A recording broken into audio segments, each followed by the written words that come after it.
Right now, Kadyrov is going against Putin, the Kremlin. In panic, the dictator's favorite is conducting secret negotiations. The front is on fire. The fiercest offensive has begun. Zelensky sounds the alarm. Hell in Pokrovsk. Exclusive footage from the battlefield.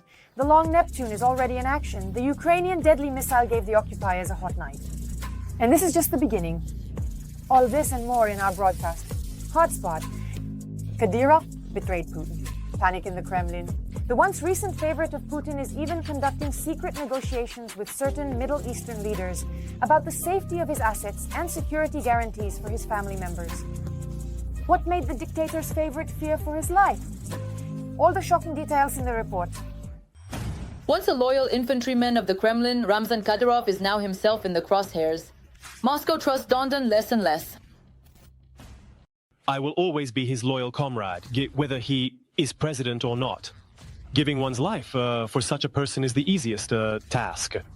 I assure you that I will carry out any order, solve any task for him, no matter what it costs me. While Russian regions are tightening their belts, the Chechen leader is preparing a backup airfield, and not just anywhere, but in the Middle East itself. The media discovered that he held secret negotiations with Arab monarchies. What lies behind these contacts? Are they ordinary diplomatic relations or an attempt to establish escape routes? A rift in relations with Moscow emerged after Kadyrov began secretly negotiating with representatives of Muslim monarchies in the Middle East. It has long been no secret that Kadyrov is seriously ill. He has serious problems with his kidneys and pancreas. Dondon is afraid for his multi-million-dollar assets and the future of his numerous offspring, whom he has fathered with various women, including underage concubines. The Russian FSB immediately learned about the talks without Moscow. This is reported by the Russian opposition project Important Stories, citing sources. As is known, Kadyrov is an idiot. Therefore, I don't know, I think he was hiding it. I don't know, like that. Well, or something like that. Well, he just covered the phone. Of course, one might assume that Ramzan simply decided to establish connections with international partners. But then why did his eldest daughter, Aishat, quietly leave her position as deputy prime minister and register the assets in her name? And then her name disappeared from the legal registry. Since 2020, Aishat has been the closest to her father among all the children. She became the first deputy minister of culture of Chechnya, later heading the ministry. And already in 2023, she became the deputy prime minister of the republic. In parallel with the deterioration of relations between Kadyrov and Moscow, Aishat left her position and became the owner of Chechnya's largest exporter, the company Chechen Mineral Waters. The tension with the Kremlin also affected Kadyrov's close associate, Stat Duma deputy Adam Gelichmanov. The security services were displeased with the criminal schemes involving raiding and extortion organized by Gelichmanov without the consent of the top leadership of the Russian Federation. Since the beginning of 2025, Adam Delimkanov, Bu, has categorically refused to participate in any forceful confrontations, no matter what amount is at stake. To the select few who can directly approach Delimkanov, he states that there is a strict directive from the top that Chechen leaders and security forces should not be involved in any such stories, and generally, they should keep a lower profile, writes the Telegram channel VCHK OGPU. Sources of Important Stories under confirm this information. Moreover, in October last year, Kadyrov openly accused Russian deputies of attempting to assassinate him and even threatened blood revenge. That official soft, I declare, what blood revenge. It was then that his biggest defeat occurred. The scandal around the Wildberries marketplace revealed the entire insignificance. Ramzan Kadyrov. Chechnya has long patronized Wildberries. It is claimed that Kadyrov was a kind of protector for the company for many years. For the first time, a business war. A private company took on the appearance of an interethnic power confrontation. Chechens against Ingush right under the windows of the Kremlin. In the public sphere, there were increasingly frequent claims that the perpetrators of the clash were indeed Kadyrov's men, people sent by Ramzan Kadyrov. The conflict threatened to go beyond a corporate dispute and provoke tension between the two North Caucasian republics within Russia. The reaction of the federal authorities to the incident showed that Moscow does not intend to indulge Kadyrov's ambitions in this matter. And here the image of the great and invincible once again crumbled. Kadyrov publicly weakened his position. His resources not only failed to achieve the goal, but also came under the blows of law enforcement. By intervening in a corporate dispute, he positioned himself as a politician of federal scale. But he faced resistance from federal institutions. The Kremlin demonstrated that the antics of a regional sultan will not dictate policy at the national level. Neither the demands for apologies nor the threat of blood vengeance brought Kadyrov any results at all. Today, the head of Chechnya continues to assure his unwavering loyalty to the Russian leader. But even the most loyal pawns can become undesirable. And this game seems to be unfolding not in Dondan's favor. Understanding this, Kadyrov is seeking security guarantees. But will they save him from Putin? Massive offensive by the Russian Federation, Zelensky warns. The enemy is pushing towards Sumy, Kharkiv, and Zaporizhia. Meanwhile, there are hellish battles near Pokrovsk. The armed forces are holding back the enemy's fierce assault. A heap of burned Russian equipment. The Russian infantry is completely shattered. Fresh information on what is happening at the front at this moment. Watch. Ukrainian warriors, with the help of FPV drones, crushed the Russian strike-armored group that was attempting to assault the defenders' positions. The movement of the tanks was timely detected by aerial reconnaissance, and the precise hits by the UAV operators caused the Russian attack to falter. The heavy equipment was destroyed. Since the beginning of the day, according to the General Staff of the Armed Forces of Ukraine, in the Pokrovsk direction, Russian occupiers have made 43 unsuccessful attempts to dislodge Ukrainian defenders from their positions. The enemy is unable to maneuver their forces and resources because we are using our drone systems quite actively and very effectively. By the way, the paradoxical situation is that back in 2022, we talked about the fact that the greatest losses of the Russian army occurred due to our active use of artillery systems and accordingly ammunition. Now, however, drone systems are already a priority, which it is precisely they that are the very factor that increasingly depletes the offensive potential of the Russian army.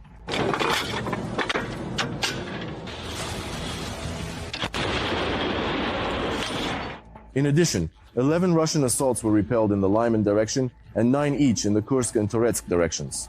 As noted by Ukrainian soldiers, the intensity of battles in Toretsk has increased. The Russians are trying to bypass the city from the flanks. The intensity of battles in the city has recently increased. Evidently, the Russians have regrouped and received reinforcements because at the beginning of February they hurried to report to Moscow that Toretsk had been taken. In reality, none of this happened. And now the enemy is trying to bypass Toretsk from the flanks, but our adjacent brigades are actively operating there, preventing them from advancing. Sviatoslav Lisyuk, Deputy Commander of the 1st Mechanized Battalion of the 42nd Separate Mechanized Brigade of the Armed Forces of Ukraine. In the Kharkiv direction, the Russians attempted to attack in the area of Vovchansk and towards the settlement of Krasna 1. All assaults were repelled. Ukrainian defenders also destroyed a crossing of Russian troops over the Oskil River in the Kharkiv region. The occupiers wanted to use it to transfer equipment. The Russian army does not abandon its intentions to establish a crossing in the area of Dvureknaya to transfer equipment to the western bank of the Oskil River. A heavy mechanized bridge was used to establish the crossing. Ukrainian military successfully destroyed the Russian engineering equipment. Ukrainian soldiers also steadfastly hold positions in the Kupiansk, Siversk, Novopavlivsk, Orikhiv, and other directions. The fighters spoke about one of the Russian attacks, which lasted the whole day but was successfully repelled in the end. Dovenka, it was very difficult. It was long, very difficult. An immeasurable number of rounds were fired. They seized 2 Russian mechanized units, Kalashnikov machine guns. We had a conveyor system, 2 machine guns firing, 2 machine guns being cleaned, and so on non-stop. Russian occupiers are massively drowning during exercises in the Kherson region. This was reported by the partisan movement Atesh. It was noted there that the commanders are not even trying to save them. The number of deceased Russian servicemen is already in the dozens. But the exercises continue. After such preparation, the newcomers are sent in small groups to storm the islands. In groups of 2 or 3 people, they are simply dropped on the shore with the task of securing a position, without cover and evacuation. As a result, the tasks are not being completed and they continue to suffer losses. And the message from the partisan movement Atesh on Telegram. In addition, in the Kherson region, partisans burned an important Russian radar complex, Lorandita. According to the main intelligence directorate of Ukraine, the occupiers used this complex for electronic reconnaissance.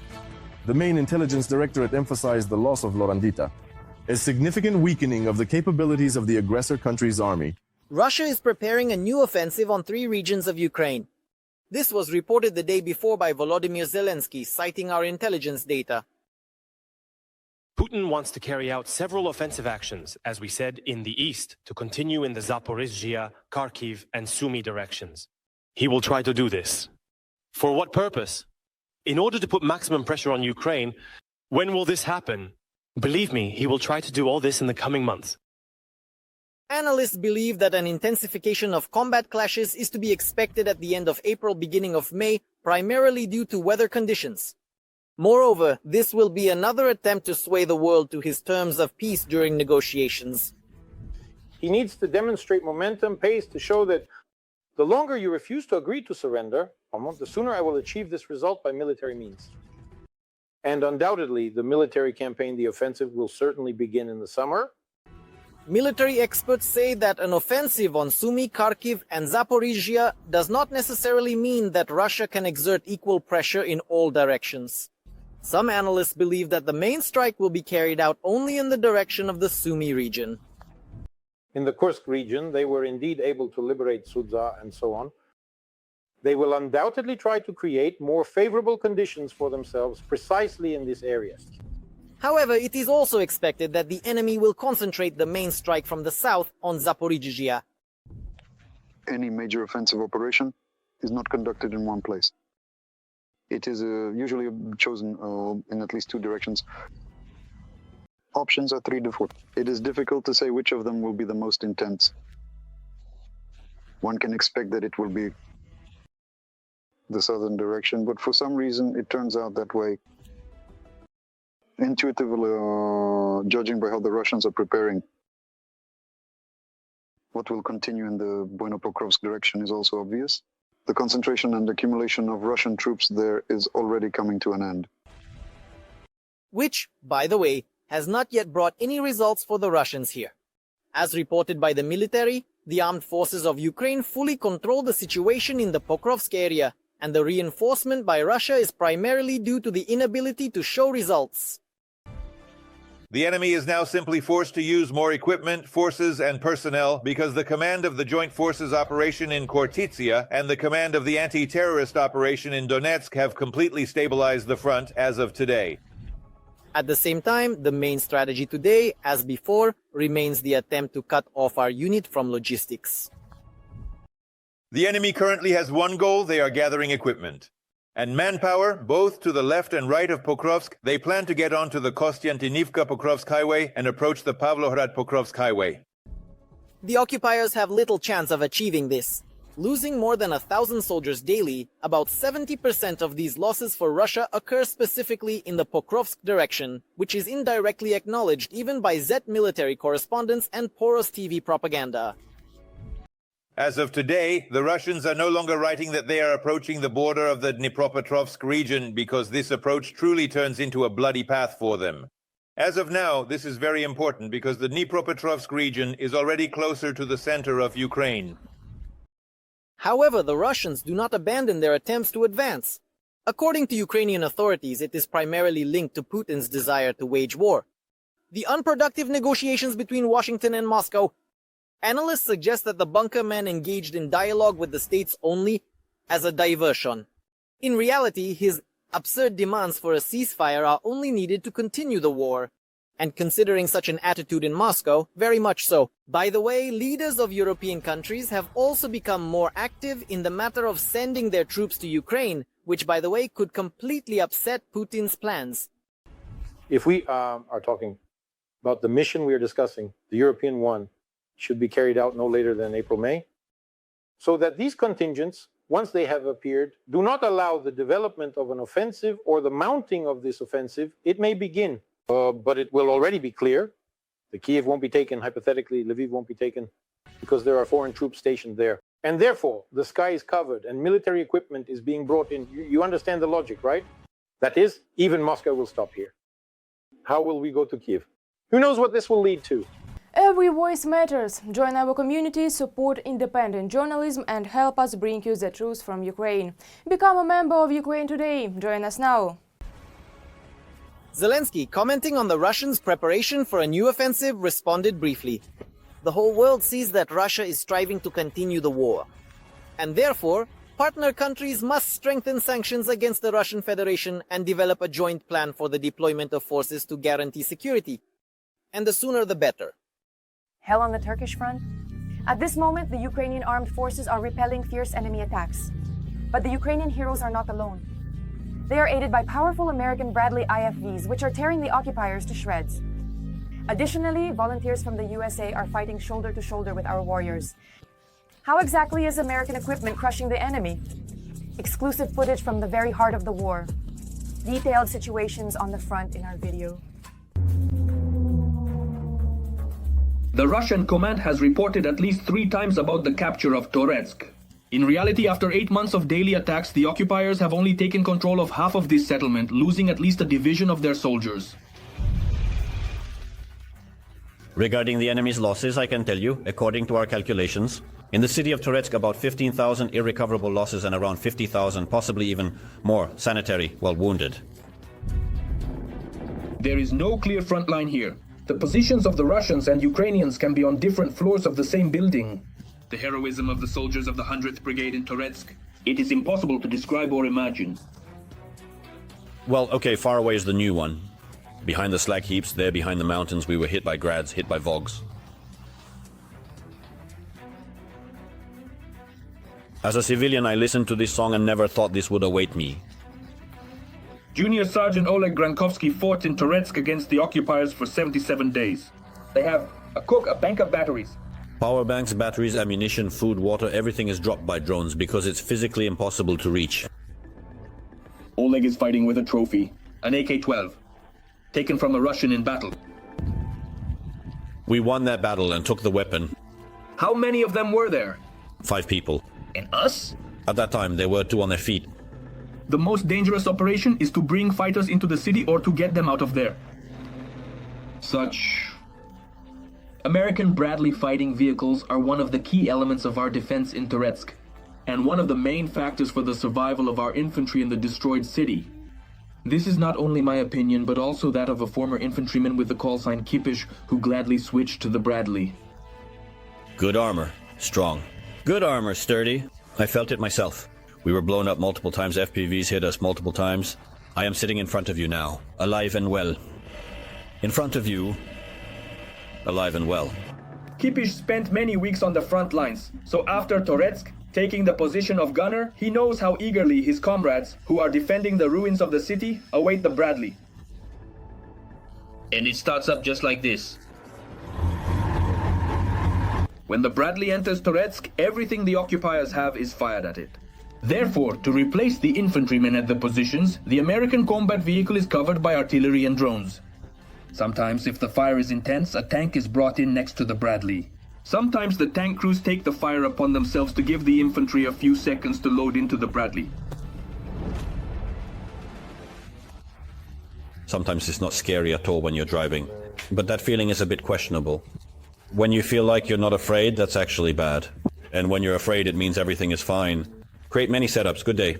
The crew of this Bradley from the 100th Brigade joined the flash mob of Ukrainian soldiers and recorded a thank you to the American people for such armored support. We adjust our doses. In fact, very much. Grateful to the American people for helping us, understanding who we are fighting against. Critics of the USA on the front turned out to be American volunteers. A fighter with the call sign Nesty is fighting in the Kartia Brigade. He voted for Trump twice, but now he believes that by pressuring Ukraine instead of Russia, he has crossed all boundaries because he doesn't understand what is really happening here. There are so many videos about Russia. There is a lot of video evidence of Ukrainian prisoners being killed by Russian soldiers. This is a war crime, just like the attacks on hospitals, residential buildings, and parks with children. But instead they talk about Zelensky not wearing that damn suit. It seems like they want to make Ukraine the bad guy, but Ukraine is the victim in all aspects, and that's why I'm here. The fighters we spoke with are also critical of the idea of a ceasefire, even those who have spent months in the ruins of Toretsk. This ceasefire will be advantageous, more so for the enemy now because they will gather strength, which will then be much harder to deal with than it is now. And so it's difficult now, but it will get even worse. We need a ceasefire that is honest and fair, so it doesn't repeat, so it doesn't contribute to strengthening Russia, so they don't regroup. But how to make Russia establish a lasting ceasefire? Right now, probably no one knows, neither in the Oval Office, nor in the forest near Kharkiv, nor in the ruins of Toretsk. the terrifying weapon of the Ukrainian armed forces. The long-range Neptune is already in action. The Ukrainian cruise missile, with a range of 1,000 kilometers, created real havoc in Russia, delivering a powerful strike on the oil complex. The hit was precise and devastating, and this is far from the first strike with this deadly weapon. What strikes can we expect next? Watch, right now. Explosive night in Moscow in the Krasnodar region. Oh my! The video shows fuel tanks exploding at a Russian oil refinery in Tuapse, about 1,000 kilometers from the front line. We are soon arriving at Tuapse station. 3 days in a row, the Russian oil refinery is continuously ablaze. At this time, President Zelensky announces the successful use of the extended Neptune at an impressive distance of 1,000 kilometers for domestic missile engineering. Such a system was made by Ukrainian enterprises. This is a national product. In January 2022, the agent director of the Luch Design Bureau, Oleg Korostelev, speaks about the successes of military designers against the backdrop of the Neptune anti-ship missile. Among them is the anti-ship missile, which went on combat duty back in 2020.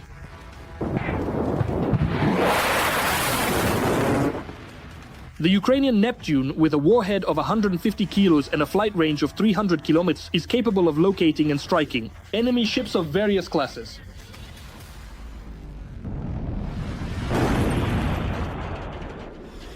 The first to be targeted by Neptune was the Russian frigate Admiral Essen and several other enemy ships. Neptune reached the peak of its glory in April 2022, when it hit the Russian cruiser Moskva with 2 missiles, forcing the occupiers' Black Sea Fleet to hide in the docks. Just with the appearance of Neptunes with us, it was precisely because of the presence of Neptune with us that the Russians did not attempt a naval landing on Odessa in 2022. If you have anti-ship missiles, it's not worth the risk. During the full-scale war, our designers were able to develop a new modification of the Neptune, which works against ground targets with a new guidance system, an increased warhead of up to 350 kilograms, and a range of up to 1,500 kilometers. In 2024, the Ukrainian surface-to-surface cruise missile is regularly mentioned in reports about the destruction of enemy targets, ammunition depots on Russian territory and occupied areas, oil terminals, ferry crossings, and military factories. However, the shortage of foreign long-range weapons and delays in permissions to strike deep into Russian territory are forcing missile developers to extend the Neptune. The anti-ship missile uses the MS-400 engine. Currently, there is also ongoing modernization to equip it with the MS-430 engine, and accordingly, to increase the range of this missile, up to about 1,000 kilometers. In the conditions of war, the developers of Neptune maintain heightened secrecy and do not provide any comments, as the Russians are constantly shelling probable locations of the Ukrainian missile production facilities. Before the full-scale war, Russian intelligence services were actively hunting for the technical documentation of the Ukrainian missile complex. In 2020, Ukrainian counterintelligence agents detained a spy recruited by the FSB.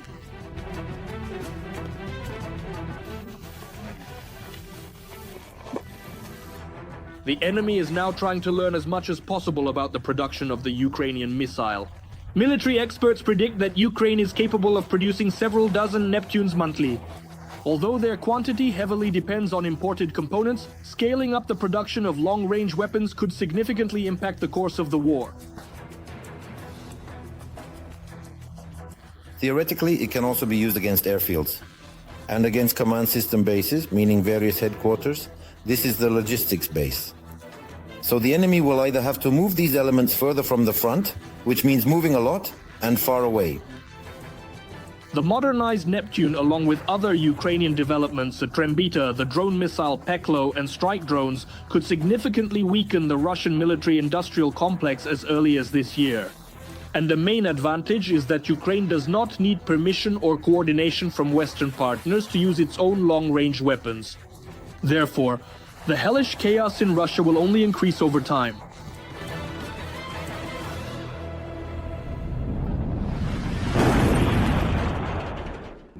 The March fires at Russian refineries are continuously brought by Ukrainian strike drones. This is how the refinery in Ufa was ablaze on the night of March 3rd. But already the next night, flames were over the refinery in Syzran-Samara region. For the first time, our drones reached the Republic of Chuvashia and attacked a facility for storing petroleum products. Burevestnik, 1,000 kilometers from the Ukrainian border. On March 10th, the Samara region once again targeted the most powerful Novokuybishevsk oil refinery in the region. This strong facility is one of the main suppliers of fuel for Su-27 and Tu-22 jet aircraft. The night of March 11th became bright for Muscovites. Trains to Moscow were stopped and all 3 international airports of the Russian capital were closed.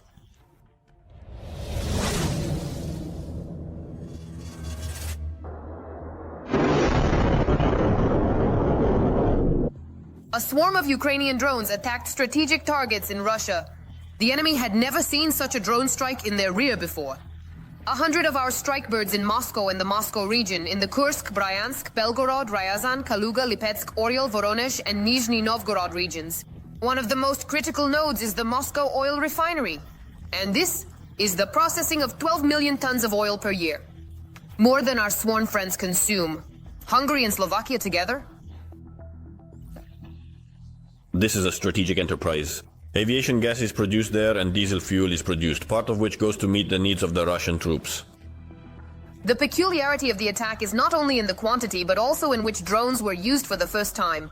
What this new UAVs has not been disclosed. Externally, the strike drones resemble Shaheds.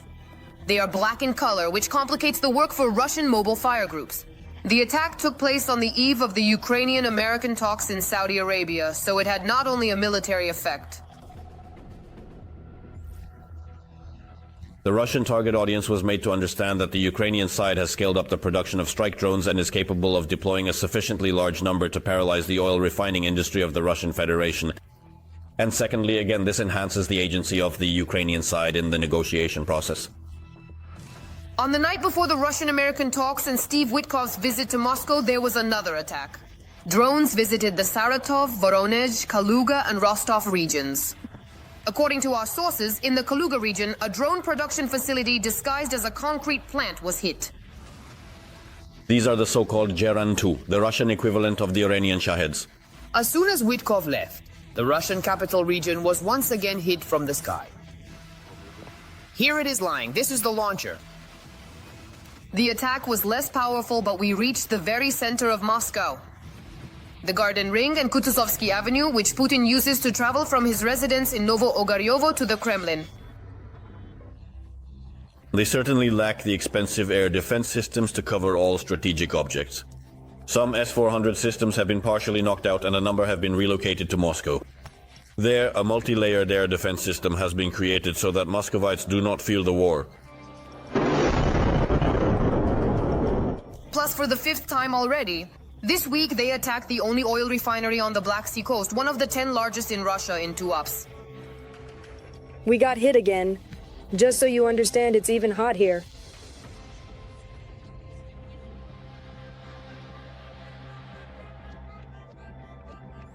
According to our sources in the security service, SBU drones hit a field missile depot for the S-300 and S-400 systems in the Belgorod region and several gas compressor stations.